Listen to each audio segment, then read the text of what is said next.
Hey you guys, it's Brandy Chanel. Welcome back to my channel. Welcome to your Belle Collective Season 1 Episode 5 review. Happy Valentine's Day. Before we even get into the review, I want to say happy Valentine's Day to all the couples out there, to all your lovers out there.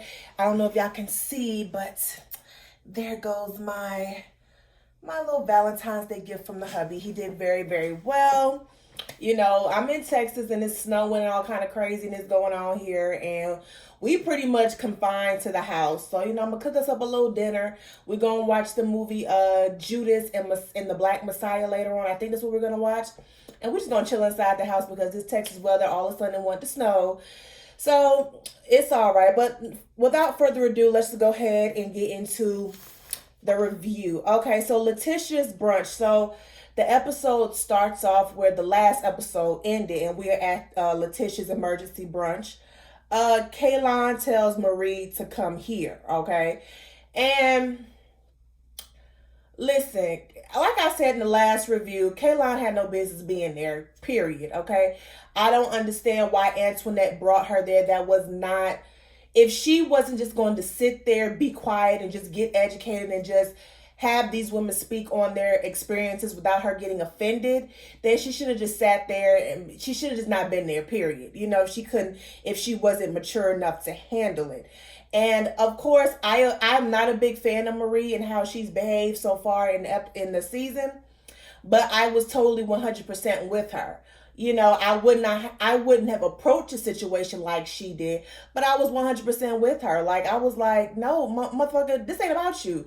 This is about my friend and her efforts to get Fair Street going. This ain't got nothing to do with you.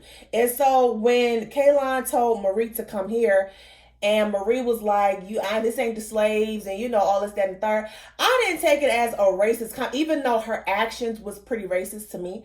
At that point, I did not take her come here comment to Marie as racist. I did take it as, bitch, I'm ready to fight. That's what I took it as. And regardless of whether it was racist or she meant it as she trying to fight, she was out of line and she was out of pocket, and that was not the time for that. So then the elder, Miss Dorothy, speaks up, and she's basically saying, we just said we was going to be respectful and all this other stuff. We just said we were strong. So let's pretty much end it. And then Marie was like, well, she shouldn't have talked to me like that. And, Miss Dorothy saying, we rise above. And listen, at this point, I've just been like, yes, ma'am, you're right. And I've just been quiet. However, that mindset of just taking the high road and turning the other cheek and all of that third, that mindset, over with, done, and it's been done. Okay, 2021, we are no longer taking the high road, turning the other cheek. When they go low, we go high. We're not doing none of that. Okay, when they go low, I'm gonna do a funky Dineva say, okay, when they go low, I'm going to hell, bitch. We not doing that. And I'm not mad at how Marie handled her. Would I have handled her the same way? No, but I'm not mad at how Marie did it. Eventually, Kaylon leaves. She takes a drink with her. I thought Antoinette was going to leave with her, but she didn't. She ended up, staying, and I'm glad she did, because Letitia did a great presentation on Fair Street. It was wonderful, and by the end, I actually felt like this was a passion of hers. I thought maybe this was something she was just doing for the show at the beginning, but it really came out that it was a actual... I am happy that she was able to present it and finally get it out there. So now she can get the process going, okay, and get some funds for it at least. So I was really, I really liked her presentation. I do feel like Letitia needs to talk to Marie about her behaviors at the brunch, okay? Like, sis, you my girl, I love you, but... this is the second one that you done turned up at now. And even though I agree with what you're doing here, last brunch, I didn't like what you did. So let's work on that, okay? Melanie and Latrice are having a business meeting about the growth of her business. I love to see it. Cliff pops up. Cliff always popping the hell up. Everywhere Latrice be at, Cliff be at. I'm like, you ain't got no damn job. Like, what you do for a living?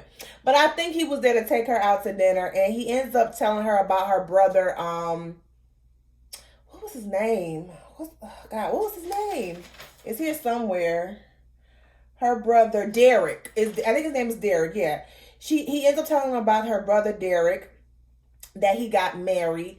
And Latrice is looking a little disappointed because she's like, no, that's not true, because he is my brother. They were born a day and a year apart, so they consider each other to be twins, even though they're not technically twins.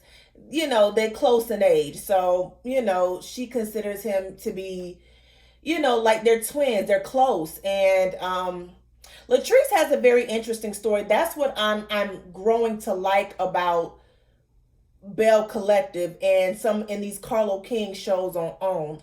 These are real stories. They're not some made up bullshit for TV. They're real stories. She has two brothers that passed away when she was really young. I think their names were I think Chip and I can't remember the other one's name, but she had two brothers that passed away, and Derek was incarcerated for murdering somebody that threatened his family. And I want to know more, because at first when this show started, I thought it was really dingy, and it was good, but it wasn't. It was giving me very dingy and country and not giving me what I needed. But now, as I'm starting to watch the show, it's giving me a lot of real issues and real situations, to the point now I want to know more. I want to know more about the brother and his ex fiance, ex baby mama, whatever, and the new lady Belinda that he's with. I want to know more about that. Letitia and her husband Glenn. Okay, so Letitia's husband Glenn comes home from work, and Letitia tells him about Fair Street. I'm glad that when he came home, the son and Letitia was very happy. That he looks like he's very involved with his son. He's not a Marceau. He in the house, but not really active in his kid's life. He's not a Marceau. He's very. It looks as if he's very in his child's life, and it was good to see that they were there.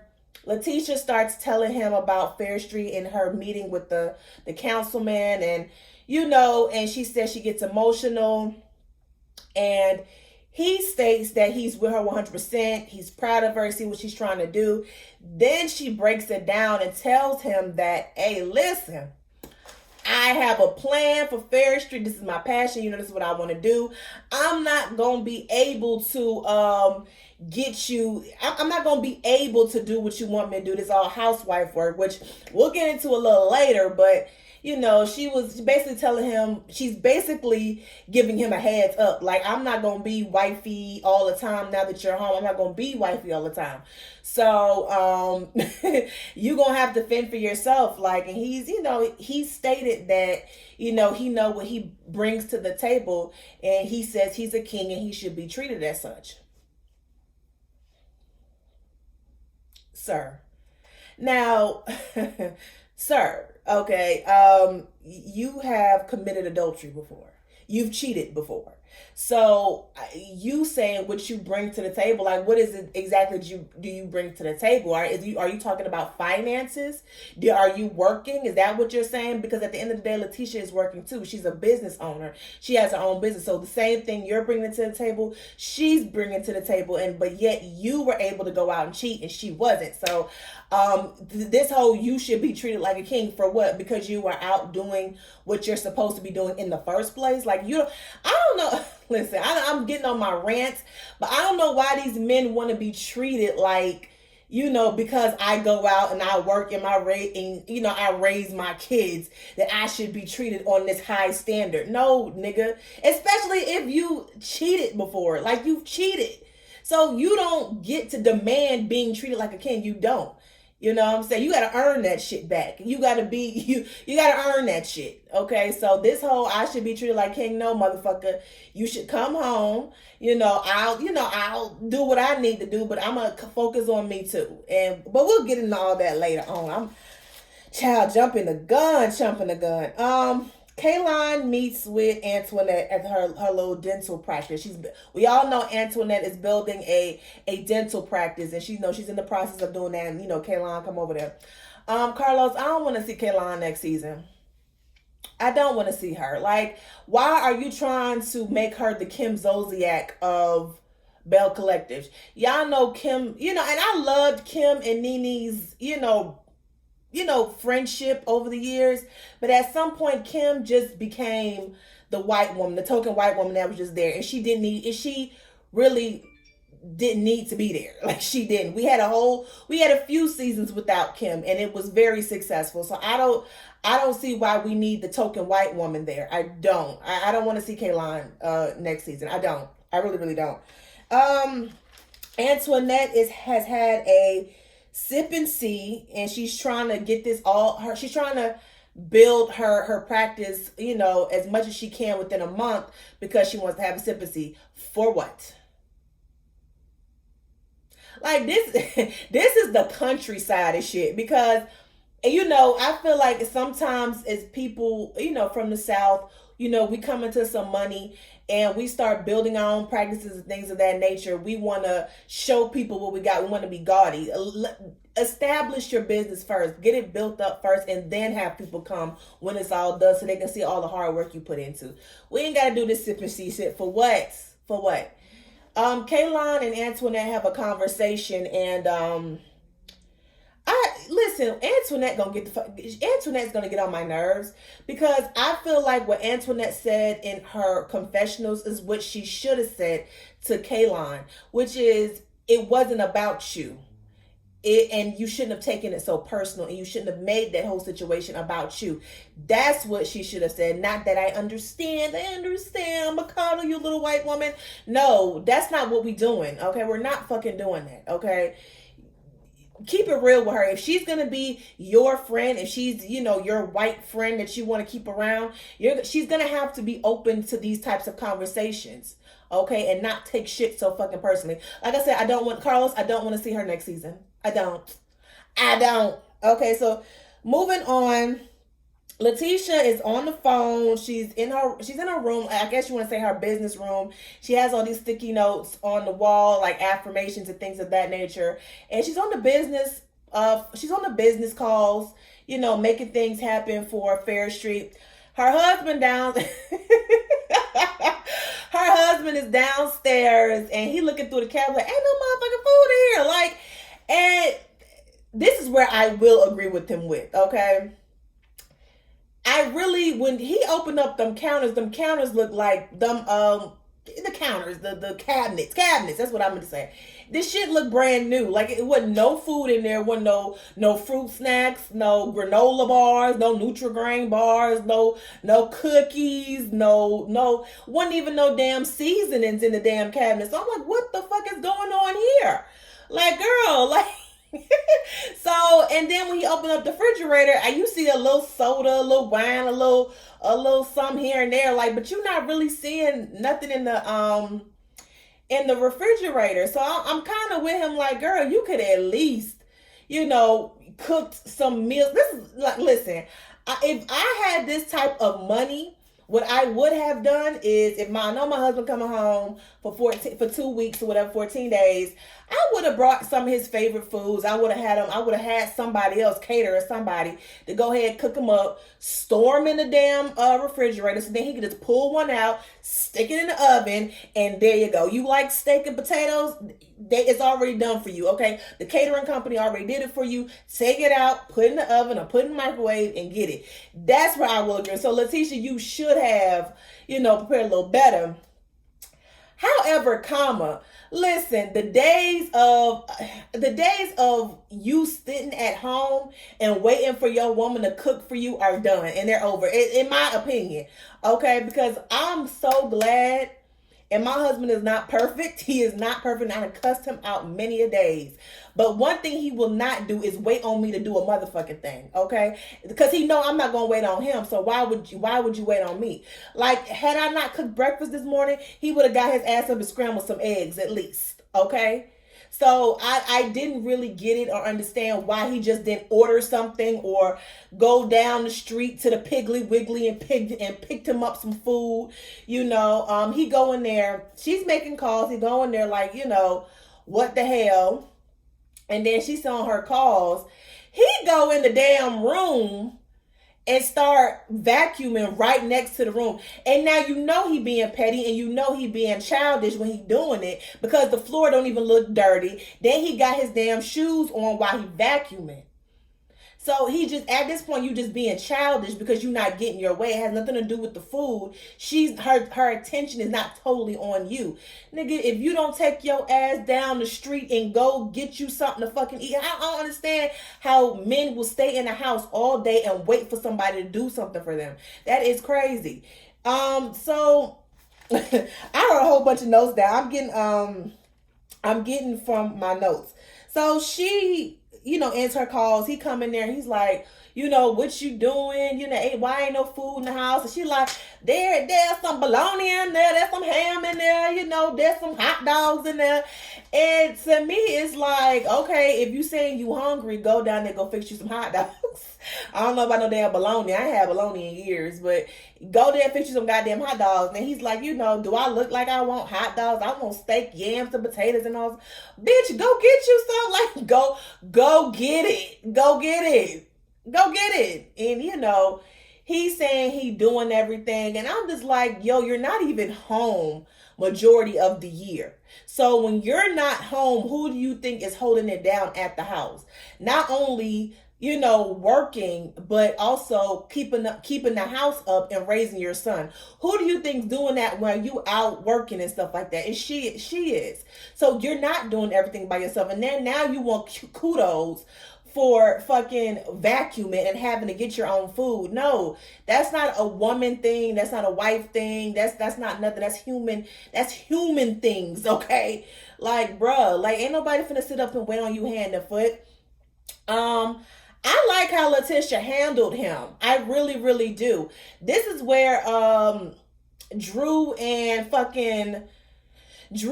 Kenya need to go watch Letitia and how to handle some shit, because she told it, she read his ass down, okay? Read his ass all the way to, like Ronnie be saying, down, okay? She read him to the fullest, okay? She said, I'm making my dreams happen. I'm manifesting my dreams finally for me for once, okay? Instead of focusing all on you. And you knew what was up because she had a conversation with you. She communicated with you and told you that that's what's going to happen. You just thought she was bullshitting. You only home for 2 weeks, bruh.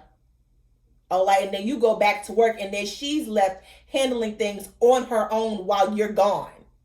And then this fool had the nerve, the mitigated gall to say he want a contract. Listen, the whole time I'm watching this, I'm like, a contract for what? What do you want a contract for? And he was saying that business is different than marriage.